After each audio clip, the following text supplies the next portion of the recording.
तर बघा मित्रांनो, आपल्याला हा प्रश्न 2012चा जो असिस्टंटचा पेपर झाला या पेपरमध्ये विचारलेला आहे. काय विचारलाय प्रश्न बघा. Newton dash dash that the force of gravitation makes apples fall.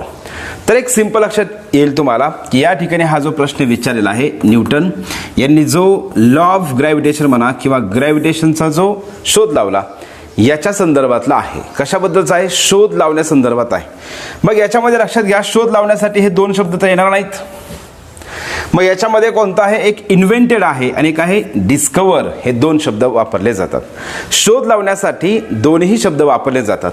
मग इन्व्हेंट कधी वापरायचा आहे आणि डिस्कवर कधी वापरायचा आहे हे आपल्याला समजून घ्यायचं आहे. बघा, इन्व्हेंट हा जो शब्द आहे तर इन्व्हेंट याचा बी अर्थ होतो शोध लावणे.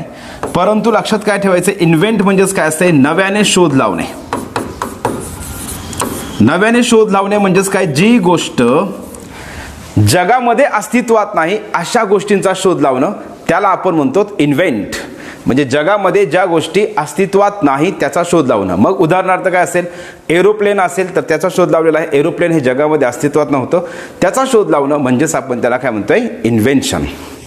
मग कुठली पण टेक्नॉलॉजी आहे, AI असेल म्हणजे कुठली पण टेक्नॉलॉजी असेल, या टेक्नॉलॉजीचं त्या ठिकाणी इन्व्हेन्शन केलं जातं. म्हणजे नव्याने शोध लावला जातो, त्याला आपण म्हणतो इन्व्हेंट हा शब्द.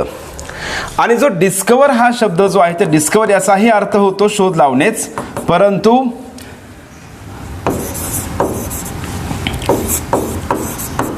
लक्षात काय ठेवायचं आहे? पूर्वीपासूनच अस्तित्वात असलेल्या गोष्टींचा शोध लावणे.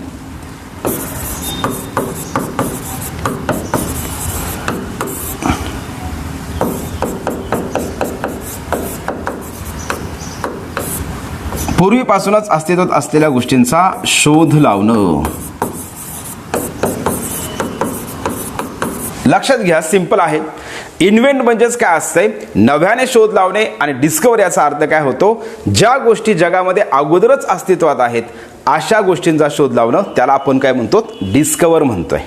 मग लॉ ऑफ ग्रॅव्हिटेशन असेल किंवा फोर्स ऑफ ग्रॅव्हिटेशन असेल, हा जगामध्ये अगोदरच अस्तित्वात होता, परंतु त्या ठिकाणी त्याच्या अगोदर कोणाला माहीत नव्हतं. आणि मग अस्तित्वात असलेली गोष्टीचा शोध लावणं, न्यूटन यांनी जगामध्ये जे अगोदरच अस्तित्वात होती गोष्ट त्याचा शोध लावणं त्याला काय म्हणतो आपण? या ठिकाणी डिस्कवर असं होत आहे. आपल्याला अशाच प्रकारचा एक प्रश्न MPSCने यावरती विचारला आहे, इन्व्हेंट आणि डिस्कवर या संदर्भात. तर तो प्रश्न असा आपल्याला दिला होता, कोलंबस, वाक्य काय दिलंय? Columbus dash dash America. मग कोलंबस यांनी अमेरिकेचा शोध लावला. तर याच्यामध्ये लक्षात घ्या, कोलंबस डॅश डॅश अमेरिका याचं उत्तर तुम्हाला काय करायचं आहे? कॉमेंट बॉक्समध्ये द्यायचं आहे. मग याच्यामध्ये डिस्कवर येईल का इन्व्हेंट येईल याचं उत्तर तुम्हाला कॉमेंट बॉक्समध्ये द्यायचं आहे. आणि अशाच स्वरूपातले एकदम दर्जेदार क्वालिटीचे प्रश्न, क्वालिटीच्या कॉन्सेप्ट समजून घेण्यासाठी आपल्या या व्हिडिओला लाईक करायचं आहे, आपल्या मित्रासोबत शेअर करायचं आहे आणि आपल्या चॅनलला सबस्क्राईब करायचं आहे.